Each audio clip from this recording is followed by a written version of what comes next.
To my YouTube channel. আমার YouTube চ্যানেলে তোমাদেরকে স্বাগত। তো তোমরা এবার যারা জিলেট ক্যান্ডিডেট রয়েছে তোমাদের জন্য অবশ্যই সুখবর রয়েছে। তোমরা ইতিমধ্যে জানো আজকে সকালে তোমাদের জিলেটের র্যাঙ্ক কার্ড পাবলিশড হয়ে গেছে। তো তোমরা ইতিমধ্যে সেটা ডাউনলোড করে নিয়েছো এবং তোমাদের শীঘ্রই কাউন্সিলিং শুরু হয়ে যাবে। সেই কাউন্সিলিংয়ের যাবতীয় খুঁটিনাটি নিয়ে আমাদের West Bengal joint entrance examination board একটি কিন্তু নোটিফিকেশন জারি করে দিয়েছে। সেই নোটিফিকেশনের খুঁটিনাটি আমি এখন তোমাদেরকে অবশ্যই জানাবো। ভিডিওটি ফার্স্ট থেকে লাস্ট অব্দি দেখবে এবং চ্যানেলে নতুন হয়ে থাকলে চ্যানেলটি সাবস্ক্রাইব করে পাশে থাকা বেল আইকনটি অন করে রাখবে আর ভিডিওটি লাইক করতে ভুলবে না। তোমাদের সামনে আমি এখন West Bengal joint entrance examination বোর্ডের জিলেট পোর্শনের অফিসিয়াল ওয়েবসাইটটি খুলে রয়েছে। তোমরা গুগল ক্রোমে গিয়ে জিলেট 2021 লিখলেই পেয়ে যাবে। তাছাড়া তোমরা টাইপ করেও পেতে পারো wbjab.nic.in, এই অফিসিয়াল ওয়েবসাইটে রয়েছে।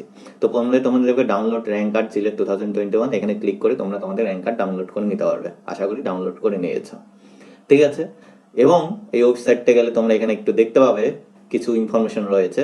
ফার্স্টে যেটা important, initial seat matrix JELET 2021 PDF ফাইলে, এই পিডিএফ ফাইলে এখানে কিন্তু জিলেটের সিট ম্যাট্রিক্স দিয়ে দিয়েছে, অর্থাৎ কোন কলেজে কোন ডিপার্টমেন্টে কতগুলো সিট রয়েছে এবং ক্যাটাগরি ওয়াইজ, ঠিক আছে। এই ইনফরমেশনটা তোমরা পেয়ে যাবে পিডিএফ ফর্মে। এই ফর্মেটে তোমাদের দেওয়া আছে। এখানে রেড কালার মানে এখানে কোনো সিট নেই, আর বাকিগুলো কলেজের প্রত্যেকটা ডিপার্টমেন্টের ক্যাটাগরি ওয়াইজ এবং টোটাল সিট ভ্যাকান্সিগুলো দেওয়া আছে। এখান থেকে তোমরা অবশ্যই জেনে নিতে হবে কতগুলো সিট রয়েছে, ঠিক আছে।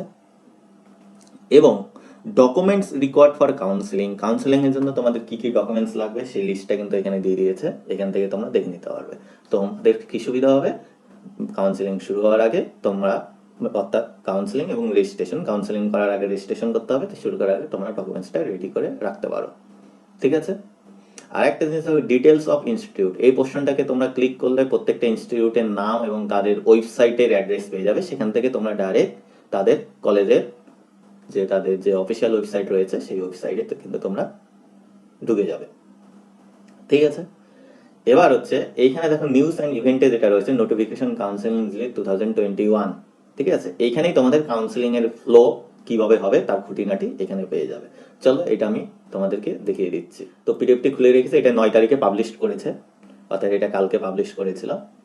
তো এখানে টোটাল 17 পেজের পিডিএফ রয়েছে, ঠিক আছে। তার ভিতরে অর্ধেক রয়েছে ইংলিশ এবং সেটাই তোমাদেরকে কিন্তু বাংলায় অনুবাদ করে এখানে দিয়ে দিয়েছে। এখানে বাংলায়, তোমরা যারা ইংলিশ বোঝো না, এখানে বাংলায় তোমরা ভালো করে পড়ে নিতে পারবে।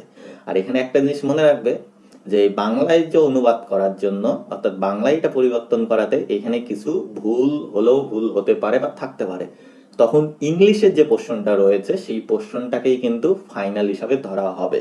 এটা কিন্তু তোমরা মনে রাখবে এবং সেটা কিন্তু বলে দিয়েছে। তো এইখানে ইনফরমেশন যদি কোনো একটা ভুল থাকে, সেটা ইংলিশ ভার্সনে যে ইনফরমেশনটা থাকবে সেটাই কিন্তু কারেক্ট হিসাবে গণ্য করা হবে। এবার চলো এক এক করে দেখে নেই কি ইনফরমেশন বা আমাদেরকে কি ফলো করতে হবে এই কাউন্সিলিং করতে গেলে। তো ফার্স্টে যেটা point number rules and guidelines এর মধ্যে পয়েন্ট 1 এর এ যেটা বলেছে, আমাদের এবার কাউন্সিলিং, অর্থাৎ কাউন্সিলিং এর ফার্স্ট প্রসেস রেজিস্ট্রেশন, তারপরে choice filling, allotment, payment of seat acceptance, professional admission পুরোটাই সেন্ট্রালাইজ অনলাইন প্রসেসে হবে। বি নাম্বার যেটা বলছে, এই কাউন্সিলিং তারা ইনস্টিটিউট লেভেলের থেকে যে বিভিন্ন কোর্স এবং তার যে অ্যাপ্রুভ সিট ম্যাট্রিক্সের যে ইনফরমেশন তারা পেয়েছে কলেজের থেকে, সেই সিট ম্যাট্রিক্স এর উপরই বেস করে কাউন্সিলিং হবে। যেটা কিন্তু এই যে একটু আগে যেটা বললাম সিট ম্যাট্রিক্স পিডিএফ ফর্মে যেখানে তোমরা পেয়ে যাবে, সেই নাম্বার অফ সিটের উপরেই কিন্তু এই কাউন্সিলিংটা হবে, ঠিক আছে। পয়েন্ট নাম্বার সিতে যেটা বলেছে তোমরা জানো, আগে কি করতো, জিএমআর জেনারেল মেরিট র্যাঙ্কের সাথে সাথে একটা ডিপার্টমেন্টাল র্যাঙ্কও আলাদা করে দিত, যেটা কিন্তু এবার দেয়নি, ঠিক আছে। তো এই জিএমআর র্যাঙ্কের উপরই বেস করে কিন্তু তোমাদের এই কাউন্সিলিংটা হবে, ঠিক আছে। এবং পয়েন্ট নাম্বার ডিতে যেটা বলেছে তোমরা ভালো করে শুনবে, 3টা রাউন্ডে তোমাদের কাউন্সিলিং হবে, 3টা রাউন্ড, ঠিক আছে। ফার্স্ট রাউন্ড যেটা হচ্ছে অ্যালটমেন্ট, তারপরে হচ্ছে upgradation, second round, third round হবে মপ আপ, ঠিক আছে। তো মপ আপ রাউন্ডটা কি সেটা আমি বলছি, ঠিক আছে। তো তোমাদের এই অনলাইন কাউন্সিলিং এ বসার জন্য শুরুতে তোমাদের রেজিস্ট্রেশন করে নিতে হবে এবং সেটা ওয়ান টাইম রেজিস্ট্রেশন হবে ফার্স্টে, অর্থাৎ ফার্স্ট রাউন্ডে বসার জন্য। তারপর সেটা সেকেন্ড রাউন্ডে যখন তোমাদের আপগ্রেডেশন হবে তখন কিন্তু আর নতুন করে রেজিস্ট্রেশন হবে না।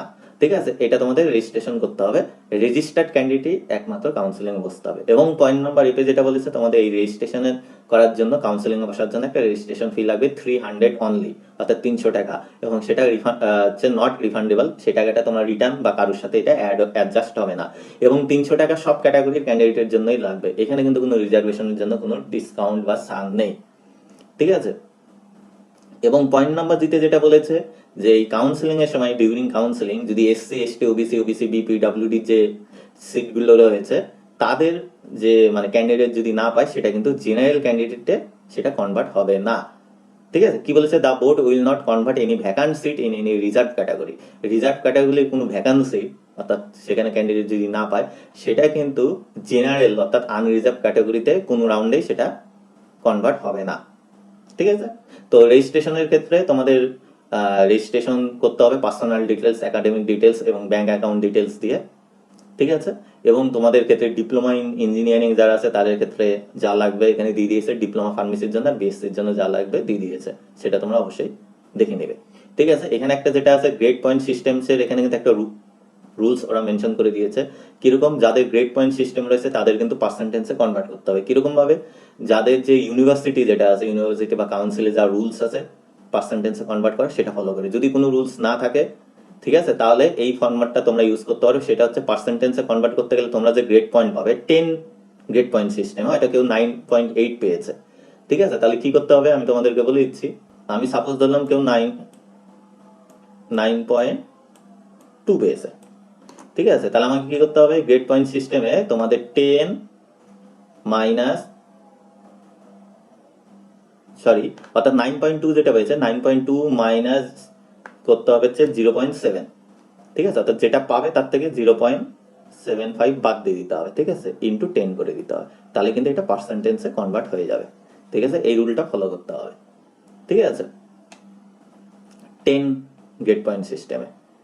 ঠিক আছে, আর যাদের ক্ষেত্রে 100-এ আছে তাহলে সে হবে, suppose total of full marks কারোর 800 আছে।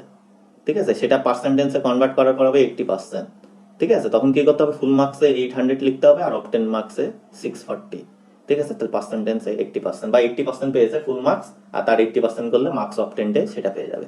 অর্থাৎ কারোর টোটাল মার্কস জানা আছে, ঠিক আছে, আর পার্সেন্টেজে হয়তো কারোর আছে, সেইভাবে মার্কস অবটেন কি হবে, টোটাল মার্কসের সাথে 80% ইন্টু করলে যেটা বেরোবে সেটাই কিন্তু হবে। আর যারা এবার ফাইনাল সেমিস্টারে রয়েছে, মার্কশিট পাওনি বা এক্সাম হয়তো কারোর হয়নি বা রেজাল্ট ওয়েট আছে, সেই ক্ষেত্রে সেই সেমিস্টারে অ্যাপিয়ার্ড অপশনটা সিলেক্ট করতে হবে। আর বাকি যে সেমিস্টারগুলো রয়েছে, ফিফথ, ফোর্থ, থার্ড, এই সেমিস্টারগুলোকে পাস্ট, এই অপশনটা কিন্তু তোমাদের সিলেক্ট করতে হবে। যখন তোমরা রেজিস্ট্রেশন করবে এই অপশনটা পাবে। ঠিক আছে, এবার হচ্ছে যে মেইন বিষয়টি রয়েছে চয়েস ফিলিং।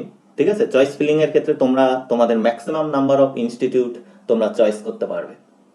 ঠিক আছে, তো সেই হিসাবে তোমরা তোমাদের প্রায়োরিটি হিসাবে তোমরা যত পারবে ম্যাক্সিমাম নাম্বার অফ ইনস্টিটিউট তোমরা সিলেক্ট করবে। এখানে কিন্তু কোনো রেস্ট্রিকশন নেই যে তুমি 10টা পারবে 20টা পারবে, ম্যাক্সিমাম নাম্বার অফ ইনস্টিটিউট তোমরা সিলেক্ট করবে। এই জন্য এখানে বলেই দিয়েছে, candidates are advise that they must select at least 20 on more choice. At least 20 বা তার বেশি, তোমরা যত বেশি চয়েস দিবে তোমাদের কলেজ পাওয়ার চান্স তত বেশি থাকবে। ঠিক আছে, তো চয়েস ফিলিং করার পরে তোমাদের চয়েস লকিং করে দিতে হবে। তোমরা যদি লক যদি না করো, লাস্ট ডেটে সেটা কিন্তু অটোমেটিক ভাবেই কিন্তু সেভ হয়ে যাবে। ঠিক আছে, এটা প্রত্যেকবারই থাকে, অনেকে বলে লক করতে ভুলে গেছে। সেটা লক করতে ভুলে গেলে তোমার স্টিপুলেটেড যে টাইম আছে সেই টাইমের পরে সেটা তোমরা যে চয়েস করে রাখছো সেটা অটোমেটিক ভাবে লকড হয়ে যাবে।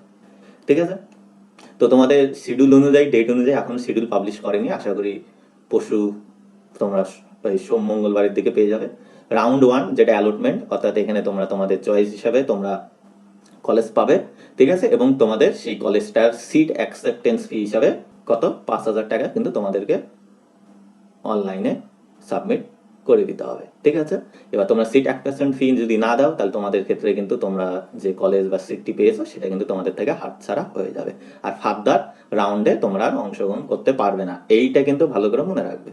ঠিক আছে, এবার ডকুমেন্টস ভেরিফিকেশনের ক্ষেত্রে, এবার তোমরা সিট অ্যাকসেপ্টেন্সের ক্ষেত্রে তোমরা সিট অ্যাকসেপ্টেন্স করার পরে এবার ওখানে ফরম্যাট দিয়ে দিয়েছে নো আপগ্রেডেশন ফর্ম আর একটা হচ্ছে আপগ্রেডেশন ফর্ম। ঠিক আছে, তোমরা যদি আপগ্রেডেশন করতে চাও তো আপগ্রেডেশন ফর্মটি তোমরা সাবমিট করবে। ঠিক আছে, আর যদি আপগ্রেডেশন না চাও তাহলে নো আপগ্রেডেশন ফর্ম সাবমিট করে তোমরা যে কলেজটি পেয়েছো সেই সিটটা তোমরা পেয়ে যাবে। ঠিক আছে, ফার্দার কিন্তু আর আপগ্রেডেশন হবে না। আর যদি আপগ্রেডেশন করো তার নেক্সট রাউন্ডে তোমরা আপগ্রেডেশন কলেজ পেয়ে যাবে। আশা করি বুঝাতে পারলাম। এরকম হিসাবেই কিন্তু কাউন্সেলিংগুলো হয়। ঠিক আছে, এবার তোমরা যখন আপগ্রেডেশন করবে না, অর্থাৎ তোমার সিটটা ফাইনাল করে নিলে, ঠিক আছে, তখন কিন্তু তোমাদের রেসপেক্টিভ সেই ইনস্টিটিউটে যোগাযোগ করে সেই ইনস্টিটিউটে গিয়ে তোমাদের ডকুমেন্টস ভেরিফিকেশন করে যা প্রসিডিওর আছে অ্যাডমিশনে করে নিবে। আর যদি আপগ্রেডেশন করো তাহলে তুমি নেক্সট রাউন্ড অর্থাৎ সেকেন্ড রাউন্ডের জন্য তোমাকে ওয়েট করতে হবে। ঠিক আছে, তো এই জন্য বলে হয়েছে যে ক্যান্ডিডেট রিলিভ হিস আর upgradation choice yes or no. ঠিক আছে, আপগ্রেডেশন যদি না করো তাহলে সেটা সিট তোমার হয়ে গেল, আর আপগ্রেডেশন যদি করো তাহলে নেক্সট রাউন্ডে তোমাদের জন্য ওয়েট করতে হবে, সেটা হচ্ছে সেকেন্ড রাউন্ড। ঠিক আছে, এবার সেকেন্ড রাউন্ডে তোমরা যেটা পাবে রাউন্ড 2, যেটা আপগ্রেডেশন। ঠিক আছে, এবার সেই সেকেন্ড রাউন্ডে যে সিট তোমরা পেয়েছো সেই সিটটা এবার কি হতে পারে, তোমরা নতুন সিটও পেতে পারো, অথবা পুরনো যে সিটটা আছে, নতুন সিট না পেলে সেই পুরনো সিটটা কিন্তু তোমার নামেই থাকবে। ঠিক আছে, আর নতুন সিট পেলে সেটা নতুন হবে। ঠিক আছে, তারপরে আবার সেকেন্ড রাউন্ডে তোমরা যদি সিট পেয়ে যাও, তারপরে আবার ওইটা তুমি কনফার্ম হয়ে সেই কলেজে অ্যাডমিশন নিতে পারো। ঠিক আছে, আর যদি তোমরা অ্যাডমিশন না নাও, ঠিক আছে, তাহলে সেটাকে তোমরা কি করতে হবে, মপ আপ রাউন্ডে তোমরা যেতে পারবে। ঠিক আছে, মপ আপ রাউন্ড হচ্ছে থার্ড রাউন্ড, অর্থাৎ ফাইনাল রাউন্ড বলতে পারো। এবার হচ্ছে মপ আপ রাউন্ডের একটু নিয়ম আছে। ঠিক আছে, মপ আপ রাউন্ড হচ্ছে অপশনাল।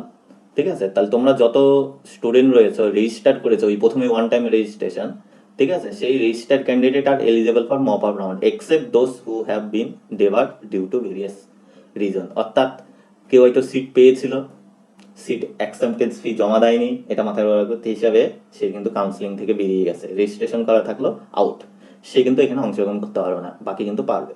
ঠিক আছে, এবং এই মপ আপ রাউন্ডে কিন্তু মানে পার্টিসিপেট করার জন্য কিন্তু একটা 200 রুপিস কিন্তু একটা দিতে পারো এই মপ আপ রাউন্ডে অংশগ্রহণ করার জন্য।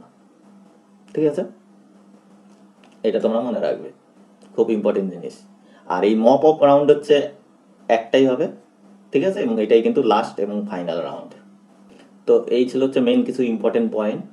ঠিক আছে, এই যেটা তোমাদেরকে আমি বললাম, আরও এখানে পয়েন্টগুলো আছে, তোমরা পড়ে নিবে। ঠিক আছে, প্লাস এখানে বাংলাতেও আছে। আর কিছু যদি প্রবলেম বা বুঝতে যদি প্রবলেম হয় অবশ্যই কমেন্ট করে জানাবে, সলভ করার চেষ্টা করব। ঠিক আছে, আশা করি। এবং কাউন্সেলিং শুরু হওয়ার আগে ডিটেলসগুলো ভালো করে পড়ে তবে তোমরা রেজিস্ট্রেশন করবে। থ্যাংক ইউ পুরো ভিডিওটা দেখার জন্য।